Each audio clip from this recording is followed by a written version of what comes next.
when brands do things like this, it creates FOMO, whether we want to admit that or not. It creates this like, I am missing out on an experience. Why have I not gone on a Virgin Voyages cruise yet? That's what the audience ends up questioning. They're like, I'm seeing Virgin Voyages for the last 4 days. I have all these different influencers that I follow because that also is what's happening, right? One person may be following several influencers that were on the trip. I know I certainly do. So they were inundating my feed. I couldn't get away from Virgin Voyages.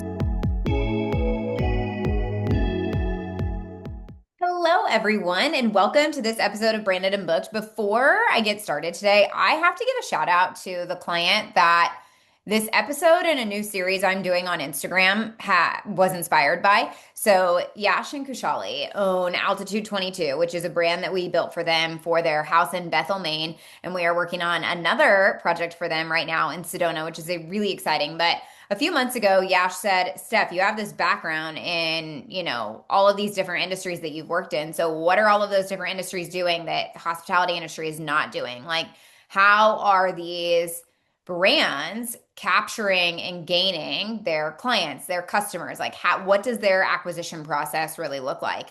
And then also like, what are the gaps? Like, what are other industries doing that we're not, and where are we missing?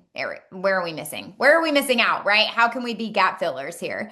And that really, you guys, sometimes you get so in the weeds in your own business that you're just like, you're just tunnel vision, and you forget that you have this experience and this diverse, vast knowledge. And you're like, wait, that's what makes us different, right? And so sometimes I'm like, man, I'm in this hospitality industry, which I think is a good differentiator for us. Obviously, we're building our own micro resorts. So when I'm doing this work with clients, I'm like, it's not just because we're the branding and marketing agency, but the other thing that really separates us is that we do have this decade of experience in a variety of other industries, and we have seen what's worked really well. And it also gives me the ability to think critically when I see different marketing efforts and campaigns that are launched by other brands to go, how can I take this energy and bring it into the vacation rental space? So I started this series on Instagram called Beyond Hospitality, and I'm doing it every week. It's a new series I'm starting, so I'll launch a video every week about this, but it's me taking a look at what other industries are doing when it comes to marketing, when it comes to their brand, when it comes to website, and what's working really well, and how we can bring a little bit of that into the boutique hospitality sphere. So I'm kind of excited about this. I think it'll be really cool. But the conversation I want to have with you guys today is a little bit of that, because what I'm going to be talking about is I'm going to be talking about Virgin Voyages specifically, but I'm going to be talking about how brands are using influencers and casting a really wide net by not just using one influencer, but by using multiple influencers to really garner attention for their brands, to capture the audience, and to do so, like, they're creating a moment, right? They're creating this massive marketing moment, and they're doing this very intentionally. And so I have a few different case examples that I'm going to share with you guys today, starting with Virgin Voyages. And I think it'll be a really powerful conversation. And of course, I'm going to speak to how you can bring this into your vacation rental business as well. Like, whether you have a boutique hotel, micro resort, etc., influencer marketing is going to look a little different for you. And then I'll also speak to it on the short-term rental side of things as well, right? So some best practices, along with like some good case studies of what's happening in other industries, or what are other brands doing that you guys can take and use and learn from. Okay, so this will be a really good conversation today. Definitely one that you want to come back to. I'll go ahead and plug, if you guys haven't subscribed to this podcast already, please be sure to do so. I would really appreciate that at the end. All right. Okay, let's go ahead and dive in. So I have a few friends in the influencer marketing space. Actually, I have quite a few, because that's what I used to do, right? So if you're new to this podcast, my whole background, actually, I got started in the fashion industry, and I worked in that industry as a manager of a store. I was a buyer for them. I did brand management. I did general management, like, wore every hat. And at some point, we started working with influencers, and this was in 2016. We were sending them clothes, we were paying them, and I was like, why am I not doing this too? So I started Trendy and Indie, and that was my influencer brand. And I worked with a variety of different small businesses and entrepreneurs, as well as large brands as well.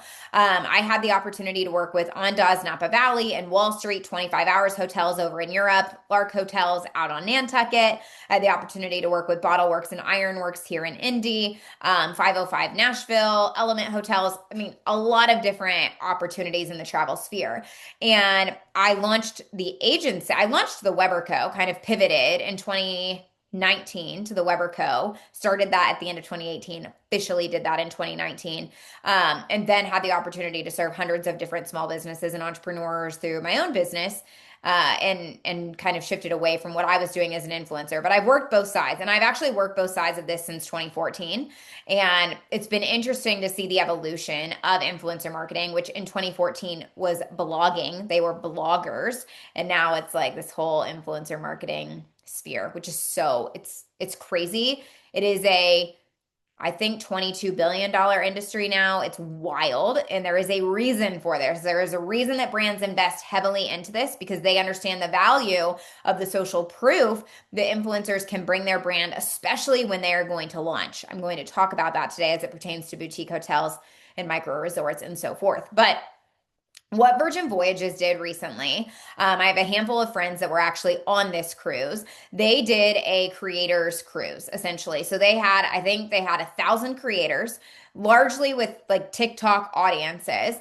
And so it was a partnership, I believe. Don't quote me on this, but I believe that the partnership was like Virgin Voyages plus TikTok. And then they brought these creators that really stand out and that focus on their target audience or that have their target audience within their audiences, right? This is one big thing with influencer marketing. Anytime you're working with influencers, you want to make sure that your audience and their audience are aligned. That's going to be helpful for you. And then of course, like they're creating great content that makes sense for the brand. And when Virgin Voyages did this, they did so many things really, really well. Number one, what they understood is that giving up 1,000 rooms, potentially, let's just say that that's what they gave up on their cruise ship was going to be well worth it for them because of the attention that they were capturing at one single time by casting that wide net. I mean, think about this, you guys, 1,000 influencers. Let's just even say that they all had an audience of at least 10,000. Do the math, right? I'm like, how many zeros are we adding? But that is insane potential reach for the brand. And that's just like bare minimum of what may have scratched the surface, right? Not to mention the fact that there's website traffic going to their site during this time, that they're now pixeling those people that they can now retarget. So again, casting a wide net, gaining that visibility, gaining access to audiences that they would not have had access to otherwise without bringing those creators on board. In addition to that, when brands do things like this, it creates FOMO, whether we want to admit that or not. It creates this like, I am missing out on an experience. Why have I not gone on a Virgin Voyages cruise yet? That's what the audience ends up questioning. They're like, I'm seeing Virgin Voyages for the last 4 days. I have all these different influencers that I follow because that also is what's happening, right? One person may be following several influencers that were on the trip. I know I certainly do. So they were inundating my feed. I couldn't get away from Virgin Voyages. So it was constant brand recognition. Brand recognition is needed in order to drive action. You have to be recognized in order to drive action. And beyond that, there has to be trust there. When you partner and work with influencers, that trust is innately there because the influencers have built that with their audiences. So naturally, their audiences trust their recommendations, whether that's products, trips, it doesn't matter. They've already built that relationship with the audience. And so the brands are tapping into that, which is exactly what Virgin Voyages did here. The other thing that they did phenomenally on this is that they had a diverse group of influencers. These influencers did not all look like quote unquote models. They were very much like in alignment with who Virgin Voyages speaks to and the diversity amongst the influencers and the different types of content that they create, different like physical bodies, different just people of various different backgrounds and cultures coming together to create this moment for Virgin Voyages, which an underlying piece of this speaks to one of their, what I would imagine is a core brand belief for them, and that is that they value diversity, right? And they were showing that by bringing in these different creators that can tell their different stories, right? I would follow the friends that were on the trip. They were telling different stories throughout the entire time, right? Like I have a great friend, her name is Sierra, and she has eclectic curves. And Sierra was telling the story about her and her husband getting on this romantic cruise and getting away from the kids and just like their whole experience there. And she's funny, like she's funny in how she shares this. One of her reels that she posted was like, my husband and I enjoying our I think she calls him husband. My husband and I enjoying our three-course breakfast after the workout in quotes that we just had in our room. And I was like, that is hilarious and something that your audience very much can relate to, is shareable, like definitely couples sharing that to each other. Amazing, right? Versus my friend Kaylia, who owns an influencer marketing agency. And she was there actually with her Alora Society, and she had a team of her creators that were actually there with her. So theirs was more like the girls' trip and that side. And it was a different story, but still made sense for the brand at large, right? So this was such a genius move on their part. I did not necessarily see anyone promoting specific promo codes, or I don't know that I necessarily saw specific like UTM codes linking to Virgin Voyages. But what I did see was, of course, their follower growth increase. And what I obviously can't see because I don't have access to their analytics is I'm certain their website traffic increasing, their email subscribers increasing, and the opportunity to really, again, capture those people who are watching this happen, feeling that sense of FOMO, like I am missing out if I don't go on a cruise with them. That's what was happening. And so they knew that this was a very strategic play for them in inviting these influencers. And I think one of the mindset shifts that's really important to think through here is that for Virgin Voyages, like one thing that I hear a lot for short-term rentals and boutique hotels is that I hear often, well, I don't want to give up nights. I don't want to give up revenue. I don't want to give up. And I'm like, you're so afraid of what you're losing that you're not focused on what you're gaining. Stop. That is not entrepreneurship mentality, right? It's just not. Now, I understand like there are weeks at the cabins that I'm like, yeah, there's a massive like national fishing tournament happening this week. We can't have influencers come and stay during that week. But we have 12 cabins. If somebody wants to just come stay on a June weekend and we happen to have availability and it makes sense for us, I'm probably going to do that. In fact, I am doing that. We already have somebody that's booked. That's going to be okay. That $500 or whatever it is that I'm giving up per night or whatever it may be for you is going to make sense and will be returned to us from a marketing perspective. That's okay with us, right? So I think that those are strategic decisions that you have to think through. Now I know I have clients that are like, well, our nightly rates are $2,000 a night or whatever. And so it's like, okay, I hear you. I hear you. You have to be strategic, especially if you have a single family home. And again, Virgin Voyages has a fleet of ships, right? So they have a lot of inventory, and same with like Tremont Lodge, who's one of our clients. They have 130 rooms. They almost always have availability for us to get influencers in. So it doesn't really matter as much. What matters more is the content that's being created, story that's being told, and our tracking abilities on our side, right? So again, I get being strategic with it, but stop being afraid of like what is influencer marketing costing you, and really ask the question of what does it allow you to gain, right? With Virgin Voyages, they really understood what it was going to do for their brand to drive a density of attention in that very short amount of time, right? It created, again, this like brand ecosystem for them, this sort of fear of missing out for people who were paying attention. And they were just, again, multiple creators posting, tagging them, the energy behind all of that, instead of just one creator and somebody being like, or that audience being like, that's cool. You're seeing multiple creators post about it. And then the audience leans in even further and is like, wait, what is happening? Like, why is Virgin Voyages such a hot thing right now? I need to be able to understand this, right? Plus, you guys know this. Like, if you're listening to this podcast, my guess is that you've been to in-person events in this industry in some way. You know the energy of getting in those rooms. You know the energy of being together in person. Virgin Voyages understood that about bringing creators together as well. And that is what was so powerful for them. Another really strong example of this for Coachella. Now, let me go back to this really quick. with Virgin Voyages, I mentioned I'm not sure if those creators were sending everyone to one landing page or how they were really tracking. So that would be something that I'm like, ooh, I would love to dive into this on their back end. Whenever we're coordinating influencer campaigns for our clients, again, it's not 1,000 creators, so that looks a little bit different. But when we are coordinating these campaigns, we usually assign a specific UTM code so we can track where traffic actually comes from for our influencers. So if they're sending website traffic to our brands, I've assigned a UTM codes so that I can actually track that, right? So it's not just a guess. It's not just a random guess, right?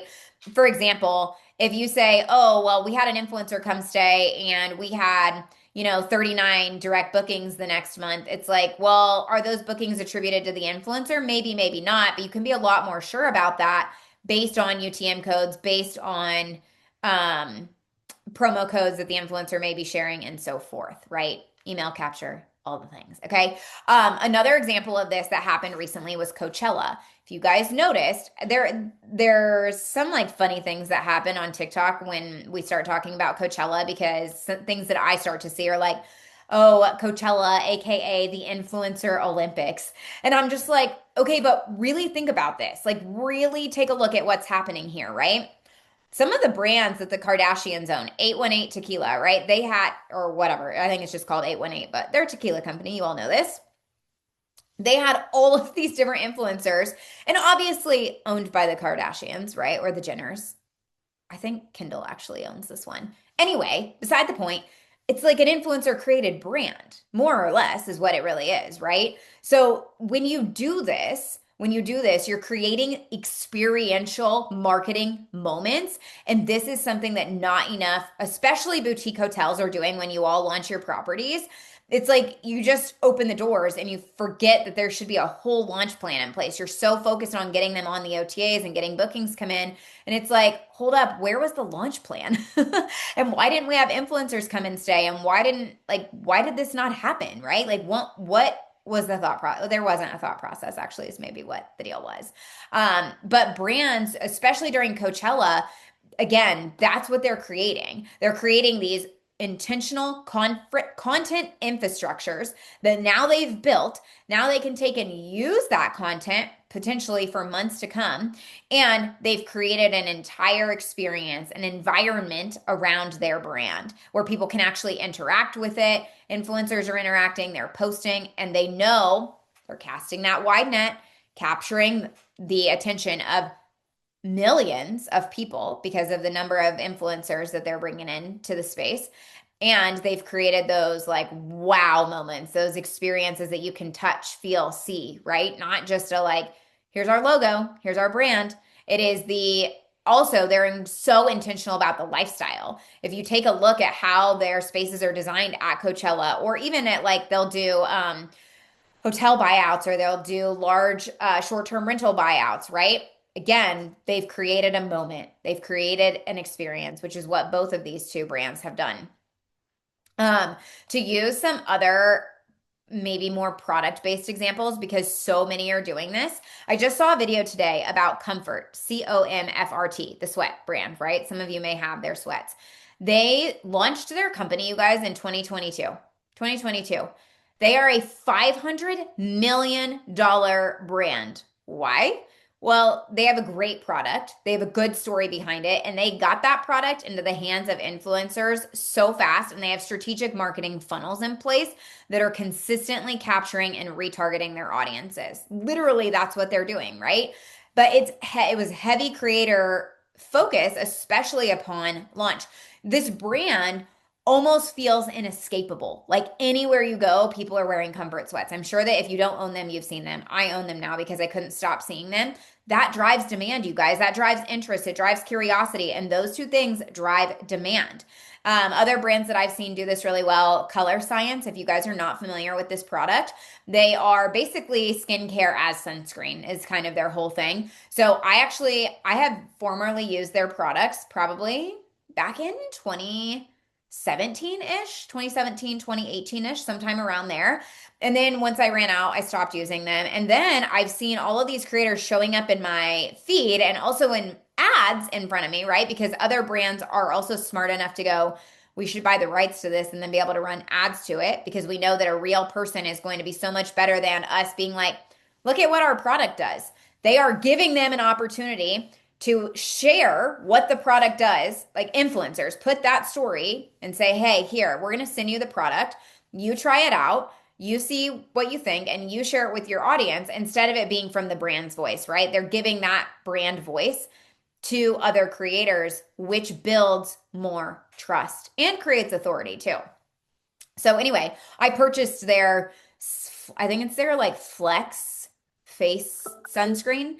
Anyway, what it does basically, it goes on white, but as you start to rub it in, it starts to blend in with your skin. And I was a total non-believer. I was like, that is not real. Like, there's no way that I'm going to buy just the light shade and it's just going to magically blend into my shade or my like skin, right? Yeah, no, it does. It's amazing, like very phenomenal. And I'm all about skin protection in the summer. So, but you guys, I'm not kidding. It probably took me approximately 20 times of seeing their brand and seeing different influencers and seeing their ads before I actually purchased. And that is the decision-making process. That is such a prime example, which is again why these brands are creating these experiences. They're creating these moments. They're bringing influencers together at one time. They are doing this because they know that it takes multiple touch points for someone to actually make a buying decision. They're weaving together, and influencer marketing may be top of funnel, but then they are constantly using retargeting ads. They're using email marketing funnels. They are staying in front of them with their own content. They're doing everything they can to stay top of mind, which is exactly prime example of what Color Science is doing for sure. Okay. If I were to take everything that I just gave you guys today and the examples that I provided to you and tell you how to use this or how to implement bits and pieces of this in boutique hotels or short-term rentals, that's kind of the next piece that I want to break down. Boutique hotels and micro resorts. If you guys are not planning using influencers as part of your launch strategy, for sure you're missing out. If I were you, if I were launching, if I were doing this again for the cabins, and honestly, we may still try to figure out how to do this even yet this fall. But if I were doing this for the cabins, or I were doing this for any micro resort that's getting ready to launch, reopen, whatever it might be, here's what I would do. I would do Number one, I would do a soft opening with like your friends and family. Work out some of the kinks, make sure that everything feels good, is really good to go. The next thing that I would do is invite influencers to the property as a group. Get a collective group of influencers to come enjoy and make it a whole experience. Make sure you've got the private chef, the experience is on site. So if I were doing this, I'll use the cabins as an example. If I were doing this for the cabins, what I might set up is kayaking. Number one, very clear on the target audience that I'm looking for, right? On who I'm actually inviting to the property and who I'm bringing. So first thing that I am probably going to do is find a private chef that can cook all meals while they are there. The next thing that I'm going to do is probably coordinate with the country store who does kayak tours to get people out onto the river for that kayak experience. The next thing that I'm going to do is make sure that I have a boat rented to take them out onto Lake Cumberland. I'm going to give the whole experience of what you can enjoy at Cabins on the Cumberland, because what's that going to do? That's going to help their audiences be able to see how people can enjoy the property and how more importantly, they can imagine themselves there, right? So that is 100% what I would do. I would fill every single cabin with a collective of influencers. I might even reach out to a handful of influencers and say, do you have any other creator friends that you think would be a good fit so that you guys can kind of come together? And then again, we're creating this whole moment. We're doing something that's really experiential and investing into that in a big way. Now, would that be a chunk? Yeah, it would. It definitely would be like a chunk of a marketing budget. So you have to be strategic with this. I understand that, but it's incredibly powerful. It's incredibly powerful. If you can't do it at launch, then find time. Maybe it's during your off season. Maybe it's during your weekdays. Know that weekday stays can be a little bit more difficult to arrange. Some of these creators still have other full-time jobs, so it has to make sense both ways. So just be mindful about that, right? But maybe you are wanting to do something during your off season, especially as you're getting closer. For example, I would not probably bring influencers down to the cabins in January and February. It's not going to be the experience that I really want to show. So I might take a look at May, because May tends to be right before we hit, like after Memorial Day weekend, usually we don't have any issues, but in terms of like, filling nights and so forth. But as we come up to that, even end of April and very beginning of May, that might be a time that I invite influencers down. Or the other time I would probably take a look at is maybe August, like maybe mid-August during the week, like right before everybody goes back to school. That would be another time I would look at as we're heading into fall. If June and July are just too busy and too full, those are the times that I would be sort of looking at, right? The reason for that, again, we want to make sure if we're bringing influencers to our property that they're going to have a great experience. That's why I said earlier, soft launch with friends and family or like invited people who are going to give you honest feedback. Do not soft launch with influencers. You can bring them in after you've done that initial, like, we've tested everything, we've tried things out, but you want them to have the best experience possible. Things happen that are outside of your control, and there's not a lot we can do. But the better the experience can be for influencers that you're bringing to the property, the better results you're going to see, right? And we want to make sure that everything we're doing is about generating demand and turning that into visibility and turning that into audiences that are now interested in coming to book with us, right? So that would be, I am focused more on our marketing efforts of, okay, when is someone most likely to book? January and February may or may not support that, which is why I'm always like, how can I get it closer to our peak seasons? So that's some food for thought for you there. I also would make sure that every influencer is assigned a promo code, a UTM link. We're doing some sort of an email capture, so that might be sending them to a specific landing page, but still making sure that we have UTM codes there. That might be doing giveaways in some capacity. So multiple different options for how you actually execute upon this. But the idea here is cast a wide net. Work with multiple influencers. And if you have to do that at one time, fine. Or if you can do it where you create a whole moment, this becomes something magnetic and like magnifies your brand in such a massive way. Okay. So again, mindset shift that I think is really important to have here. Not how much is this costing me? What's this helping me gain? What does this help us actually be able to do? And relying less on OTAs is always the right answer. It's always the right answer. And instead of just being focused on the content influencers create, you're thinking about the moments that they're creating, the FOMO that's being created for anybody watching that makes them that much more interested and curious, because we're human beings and this is how we operate, right? We don't want to feel like we're missing out. We want to go experience what we're seeing. And you move to you're creating like this little micro ecosystem for your brand and this magnificent moment that really draws people in, and it's just like a giant spike for you, which is huge, right? So this isn't about more and more and more and more and more just content. This is about creating those experiences and letting that mirror what's happening at your properties in general. And again, you guys too, being strategic about this and not just saying, oh, influencer marketing is an afterthought. Be really thoughtful about it. Be really diligent about it. If you're bringing creators to your single family short-term home, like kind of one at a time, maybe have a welcome basket for them. Maybe make it feel like you really thought through the stay and through the experience. Also, really make sure that you guide them in terms of what you're looking for. I will definitely tell you that obviously bringing 1,000 creators to a cruise ship, the brand did not go through and approve every single creator's posts and content that happened beforehand, right? They gave them a little bit of creative freedom. I'm sure that there was some sort of a brief that was provided, but they gave them some creative freedom. And I think that that's a really important thing that we don't do enough of. Okay. I hope that this was a really helpful conversation for you guys. In the description today, I have a new opt-in for you guys, which is going to give you access to an influencer guide that I've actually created that will help you source, negotiate, and collaborate with influencers in a really powerful way, and hopefully help you avoid some common mistakes that I see in the boutique hospitality sphere at large. So that's going to be located in the chat. You guys can also come hang out with me on Instagram and you'll see me sharing it there. So you can do either way you want to go there. But I would love for you guys to snag that so that you can get started with influencer marketing. And keep in mind that this is something that we do for clients for our agency. So if everything I shared feels really overwhelming, we're happy to help coordinate for you and on your behalf so that you don't have to worry about it. And we have plenty of client results to be able to share exactly how powerful influencer marketing is in this boutique hospitality sphere. All right. I appreciate your time today. I'll see you on the next episode of Branded and Booked.